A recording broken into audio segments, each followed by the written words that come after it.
बिस्मिल्लाहिर्रहमानिर्रहीम अल्लाहुम्मा सल्ली अला सय्यिदिना मुहम्मद। मुताला पाकिस्तान क्लास 10 नई किताब आप सबके सामने है गोहर हेल्पिंग हैंड चैनल के ऊपर। आज हम करने वाले हैं पाकिस्तान की नज़रियाती असास चैप्टर नंबर 1 एक्सरसाइज का कंप्लीट सोल्यूशन। पेज नंबर 11 के ऊपर आपको नजर आ रहा है दर्ज झेल सवालात के मुख्तसर जवाबात दें। पढ़ते हैं। सबसे पहला क्वेश्चन आपका है नज़रिया की तारीफ करें। अपनी बुक्स खोल लें, पेंसिल्स हाथों में पकड़ लें और मेरे साथ कंप्लीट एक्सरसाइज के क्वेश्चंस के आंसर्स के निशान लगा लें। नजरिया की तारीफ करें पेज नंबर 1, उसके ऊपर आप लिख लें कि इसका आंसर जो है वो पेज नंबर 1 के ऊपर है, उर्दू मीडियम वालों के लिए भी और इंग्लिश मीडियम वालों के लिए भी। सबसे पहले आप पेज नंबर 1 के ऊपर आ जाए। आपको इस तरह से स्टार बन के जो पहला पॉइंट नजर आ रहा है यही आपका क्वेश्चन है नजरिया की तारीफ करें और यही उसका जवाब है। पढ़ लेते हैं एक दफा। किसी शय को वजूद में लाने के लिए जहन में जो सोच, फिक्र और नक्शा उभरता और कायम होता है नजरिया कहलाता है। इंग्लिश मीडियम वालों के लिए भी ये जो पहला स्टार है यही आपका पॉइंट है और इसी को आपने याद करना है और लिखना है। पहले क्वेश्चन का आंसर हो गया। चलते हैं नेक्स्ट की तरफ। नजरिया पाकिस्तान से क्या मुराद है, सवाल नंबर 2 आपका। पेज नंबर 2 के ऊपर चलते हैं। पेज नंबर 1 आपका कंप्लीट हो गया है। पेज नंबर 2 पे आते हैं। यहाँ से पेज नंबर 2 के ऊपर आपने पहले 2 स्टार जो है ये आपकी पॉइंट है। नजरिया पाकिस्तान से मुराद एक अलग खित्ता जमीन का हसूल है जिसमें मुसलमान बड़े सगीर कुरान और सुन्नत की रोशनी में इस्लामी कदरों और नजरियात को महफूज कर सकें और अपनी जिंदगी इस्लाम के रोशन असूलों के तहत गुजार सकें। पहला पॉइंट ये हो गया आपका। दूसरा पॉइंट आपका तहरीक पाकिस्तान और तामीर पाकिस्तान के मजमूई तसव्वुर को नजरिया पाकिस्तान कहते हैं। ये 2 पॉइंट जो है ये आपके दूसरे सवाल का जवाब है जिनका सवाल है नजरिया पाकिस्तान से क्या मुराद है। अगर आप टॉपर हैं तो आपके लिए जरूरी है कि आप ये दोनों क्वेश्चन ही याद करें, ठीक है, दोनों पॉइंट ही याद करें। लेकिन अगर आप एवरेज स्टूडेंट हैं, आपको लंबे जवाब नहीं याद होते सवालों के, तो आप सिर्फ और सिर्फ इतने क्वेश्चन भी अच्छे से याद कर सकते हैं। आगे चलते हैं। नेक्स्ट आपका क्वेश्चन है नजरिया पाकिस्तान से आगाही क्यों जरूरी है। क्वेश्चन नंबर 3, इसका जवाब जो है आपको इस पूरे चैप्टर के अंदर लिखा हुआ कहीं भी नहीं मिलेगा, इसलिए मैंने आपको साइड पे इसका जवाब लिख के दे दिया है। एक दफा पढ़ लेते हैं। नजरिया पाकिस्तान से आगाही क्यों जरूरी है, सवाल नंबर 3। पाकिस्तान के अवाम को मजबूत और मुत्तहिद रखने के लिए जरूरी है कि इन्हें नजरिया पाकिस्तान और तहरीक पाकिस्तान के रहनुमाओं की कुर्बानियों का पूरी तरह इल्म हो। मुल्क भर में ज़बान, इलाका और सूबे की सतह पर नफरतों के खात्मे के लिए नजरिया पाकिस्तान से लगाव जरूरी है। ये है आपके तीसरे सवाल का जवाब, जो कि नजरिया पाकिस्तान से आगाही क्यों जरूरी है। अपनी अपनी बुक्स के साइड पे से लिख लें और सेव कर लें। चैप्टर के अंदर इसका जवाब आपको नहीं मिलेगा, खुद से बनाना है और लिखना है। नेक्स्ट क्वेश्चन है क्वेश्चन नंबर 4, बड़े सगीर में 2 कौमी नजरिए की इब्तिदा कब हुई। पेज नंबर 9 के ऊपर जाएं, ठीक है। ये आपका एक्सरसाइज पेज नंबर 10 है, इसी से पीछे पेज नंबर 9 है। यहाँ से देखें आपके पेज नंबर 9 के ऊपर आपको लिखा हुआ नजर आ रहा है बड़े सगीर में 2 कौमी नजरिए की इब्तिदा। पहली लाइन, बड़े सगीर में 2 कौमी नजरिए की इब्तिदा 712 में मुसलमानों की आमद और मोहम्मद बिन कासिम की फतह सिंध से शुरू हुई। ये जवाब है कि 712 में हुई, मुसलमानों की आमद से हुई और मोहम्मद बिन कासिम की फतह सिंध से हुई। बड़े सगीर में 2 कौमी नजरिए की इब्तिदा। यहाँ से यहाँ तक। क्वेश्चन नंबर 4 सवाल नंबर 4 का आंसर लगा लीजिए। इंग्लिश मीडियम वालों के लिए भी ये वाला जो आपका टॉपिक है beginning of the 2 nation theory in the sub continent, इसकी फर्स्ट लाइन आपका आंसर है क्वेश्चन नंबर 4 का। नेक्स्ट चलते हैं जी एक्सरसाइज की तरफ, पेज नंबर 11 की तरफ। क्वेश्चन नंबर 5 आपका बहुत इंपॉर्टेंट क्वेश्चन है, नजरिया पाकिस्तान के अनासिर में अकायद से क्या मुराद है। पेज नंबर 4 के ऊपर चलते हैं। पेज नंबर 4 अगर आप जाएंगे आपको यहाँ पे ही लिखा हुआ नजर आएगा। क्वेश्चन आपका है, एक second, question number 4, question number 5 है आपका, नजरिया पाकिस्तान के अनासिर में अकायद से क्या मुराद है। और क्वेश्चन नंबर 5 का आंसर आपका आ रहा है यहाँ से। अकायद में तौहीद, रिसालत, आखिरत और मलाइका इल्हामी किताबों पर ईमान लाना शामिल है। अकायद के मजमूए को ईमान कहते हैं। पेज नंबर 4 के ऊपर जो आपका बिलीफ्स का टॉपिक है उसका जो स्टार पहला है, पहला पॉइंट, ये पूरा पॉइंट आपका आंसर है क्वेश्चन नंबर 5 का। सवाल नंबर 5 का निशान लगा लें और इसको याद कर लें। आगे चलते हैं सवाल नंबर 6, क्वेश्चन नंबर 6, अल्लामा इकबाल ने खुतबा इलाहाबाद 1930 में नजरिया पाकिस्तान के हवाले से क्या फरमाया। पेज नंबर 7 के ऊपर आपको इसका आंसर मिलेगा। पेज नंबर 7 के ऊपर चले जाएं, अल्लामा इकबाल और नजरिया पाकिस्तान। यहाँ से आपने क्वेश्चन स्टार्ट करना है। क्वेश्चन नंबर 6 यानी सवाल नंबर 6 अपना जो है वो लिख लें और इसका निशान लगा लें। आपने फरमाया, मुझे ऐसे नजर आता है कि इन्हें और नहीं तो शुमाल मगरबी हिंदुस्तान के मुसलमानों को बिलाखिर एक इस्लामी रियासत कायम करना पड़ेगी। अगर हम चाहते हैं कि इस मुल्क में इस्लाम बहैसियत तमद्दनी क़ुव्वत ज़िंदा रहे, तो इसके लिए ज़रूरी है कि वो एक मख़सूस इलाके में अपनी मरकज़ियत कायम करें। मैं सिर्फ़ हिंदुस्तान में इस्लाम की फ़लाह व बहबूद के ख़याल से एक मुनज़्ज़म इस्लामी रियासत के क़याम का मुतालिबा कर रहा हूँ। ये है आपका सवाल नंबर 6 का जवाब। इंग्लिश मीडियम वालों के लिए जो पैराग्राफ है, ठीक है, उसके लास्ट में जो लाइन है, फर्स्ट पैराग्राफ के वहाँ से आपने शुरू करना है और इस पैराग्राफ की इस लाइन पे आपने ख़त्म कर देना है। नेक्स्ट चलते हैं सवाल नंबर 7 आपका अकीदा रिसालत की तारीफ करें, पेज नंबर 5 के ऊपर आपने जाना है, ठीक है, पेज नंबर 5 के ऊपर।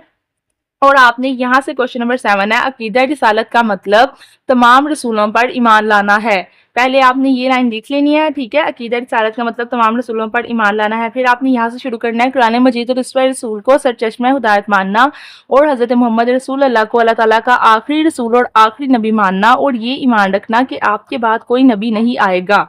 बस एक ये वाली लाइन और यहाँ कुरान मजीद से लेके नहीं आएगा तक सवाल नंबर 7 का जवाब है, पेज नंबर 5 के ऊपर। यहाँ पे सवाल नंबर 7 लिख लें और वहाँ बुक की एक्सरसाइज के ऊपर लिख लें पेज नंबर 5, ताकि जब आप बुक खोलें आपको ढूंढना ना पड़े, आपको याद आ जाए कि पेज नंबर 5 के ऊपर जो है इसका आंसर है। क्वेश्चन नंबर 8 पढ़ते हैं, कायद आज़म ने अक़लियतों के बारे में क्या फरमाया, पेज नंबर 7 के ऊपर इसका आंसर है। आपने जाना है पेज नंबर 7 के ऊपर और यहाँ से आपका टॉपिक है कायद आज़म वाला टॉपिक है, इसके अंदर एक सब टॉपिक है अक़लियतों के मसावी हकूक़।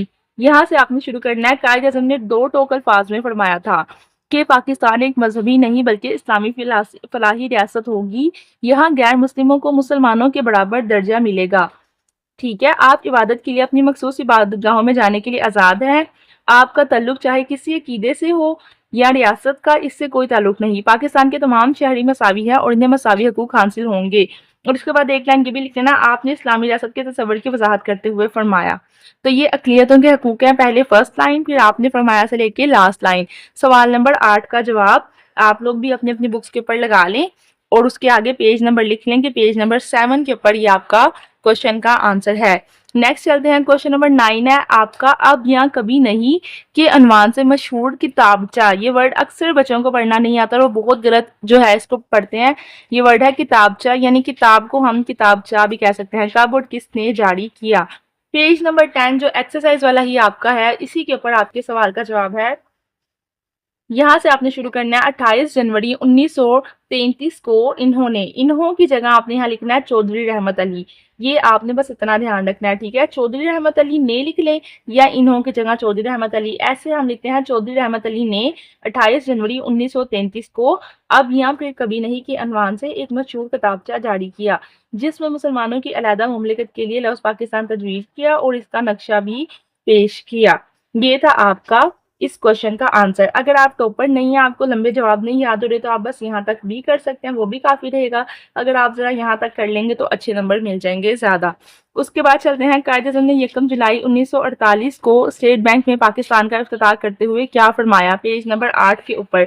आपने जाना है पेज नंबर 8 के ऊपर, ठीक है। यहाँ से आपका क्वेश्चन का आंसर यहाँ से निकलेगा, 1 जुलाई 1948 को कायदे-आज़म ने स्टेट बैंक को पाकिस्तान का इफ्तिताह करते हुए फरमाया, मगरिब का मोशी निज़ाम इंसानियत के लिए नाकाबिले हल मसाइल पैदा कर रहा है और ये लोगों के दरमियान इंसाफ कायम करने में नाकाम रहा है। हमें दुनिया के सामने एक ऐसा मोशी निज़ाम पेश करना चाहिए जो इस्लाम के सही तस्वुर मसावत और समाजी इंसाफ के असूलों पर मबनी हो। सवाल नंबर 10 का आपका जवाब यहाँ पे लगा लें और उसके अलावा यहाँ पे लिख भी लें इसके आगे कि ये पेज नंबर जो है 8 के ऊपर इसका जवाब था। आगे आते हैं सवाल नंबर 11 की तरफ। मसावत के मुतालिक अल्लाह ताला का फरमान लिखें, पेज नंबर 6 के ऊपर आपने जाना है यहाँ से, ठीक है। आपके सामने नजर आ रहा है आपको, अल्लाह ताला ने मसावत इंसानी नस्ल का दर्स देते हुए सूरह हुजरात में यूं इरशाद फरमाया। ये आपका 11 वाले क्वेश्चन का आंसर है। ऐ लोगों, बेशक हमने तुम्हें एक मर्द और एक औरत से पैदा फरमाया और हमने तुम्हें कौमें कबीले में बनाया ताकि तुम एक दूसरे को पहचान सको। बेशक अल्लाह के नज़दीक तुम में ज्यादा इज्जत वाला वो है जो तुम में ज्यादा परहेजगार हो। यहाँ तक आपका सवाल का जवाब है क्वेश्चन नंबर 11 का। आगे लिख लें page number 6, second last question आपका क्वेश्चन नंबर 12, जमहूरियत की तारीफ करें, पेज नंबर 7 के ऊपर दोबारा आपने जाना है। ये आपका पेज नंबर 7 है। यहाँ आपका क्वेश्चन है, जमहूरियत का मतलब है अवाम की हुकूमत, अवाम के जरिए और अवाम के लिए। ये जमहूरियत की तारीफ है।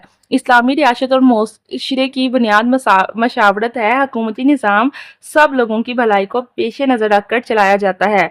अवाम के हकूक़ का ख्याल रखा जाता है। अफराद में रंग, नस्ल, ज़ात पात या ज़ुबान की बुनियाद पर कोई तमीज़ रवा नहीं रखी जाती। ये हो गया आपका जमहूरियत का जवाब। आखिरी क्वेश्चन, अल्लाह ताला की हाकमियत से क्या मुराद है? बहुत इंपॉर्टेंट क्वेश्चन, पेज नंबर 13 के ऊपर। पेज नंबर 13 आपका जो है, पेज नंबर 13 नहीं सॉरी, पेज नंबर 3 के ऊपर आपने जाना है, अल्लाह ताला की हाकमियत। पेज नंबर 3 आपका ये है, ठीक है। यहाँ से ही आपको मिलेगा, सॉरी, ये है पेज नंबर 5 है, ठीक है। पेज नंबर 5 के ऊपर आपको पैराग्राफ मिला है, अल्लाह ताला की हाकमियत। अल्लाह ताला की हाकमियत से मुराद ये है कि तमाम कायनात का मालिक सिर्फ अल्लाह ताला है। हुकूमत इलाहिया में अल्लाह की हाकमियत और इसके नाजिल करदे अहकाम कवानीन की फोकियत मनो अन तस्लीम किया जाता है और इन्हीं अहकामात के मुताबिक इस्लामी कवानीन वज़ा किए जाते हैं। यहाँ से लेके यहाँ तक 13वें सवाल का जवाब, इसको लगा लें। आज हमने पूरी एक्सरसाइज के 13 सवाल के जवाब लगा लिए हैं। डेली के 5-5 करके मैं आपको इनको समझा भी दूंगी, इनका मतलब, और याद भी करवा दूंगी। 4 दिन लगा के हमने इनके 5-5 करके पार्ट 1, पार्ट 2 और पार्ट 3 के अंदर हम इनके क्वेश्चंस को समझेंगे भी, याद भी करेंगे और लिखेंगे भी। अब इनको निशान लगाएं और एक दफ़ा पढ़ के बुक बंद कर दें। और याद रखिएगा, हर सैटरडे और हर फ्राइडे शाम को 6 बजे गोहर हेल्पिंग हैंड चैनल के ऊपर डेली शाम को 6 बजे general science Monday to Thursday और फ्राइडे सैटरडे पाक स्टडीज की वीडियो आया करेगी, जिसके अंदर आपको सारी बुक के हर चैप्टर का सोल्यूशन मिलेगा, एक्सरसाइज का, एमसीक्यूज के निशान, शॉर्ट क्वेश्चन के और लॉन्ग क्वेश्चन के जवाबात। और उसके अलावा अगर आपको कोई काम नहीं याद होता, आप लेक्चर सुने गोहर हेल्पिंग हैंड से, सवाल को समझेंगे इसका क्या मतलब है, तो आपको वो जहाँ 15 मिनट में याद होना है 5 मिनट में याद हो जाएगा। मुताला पाकिस्तान, जनरल साइंस और मैथमेटिक्स तीनों के लिए बेस्ट चैनल कौन सा है जी? आप सबने याद रखना है Gohar helping hand. Next exercise के सोल्यूशन के लिए गोहर हेल्पिंग हैंड को सब्सक्राइब कर लें। खुदा हाफिज।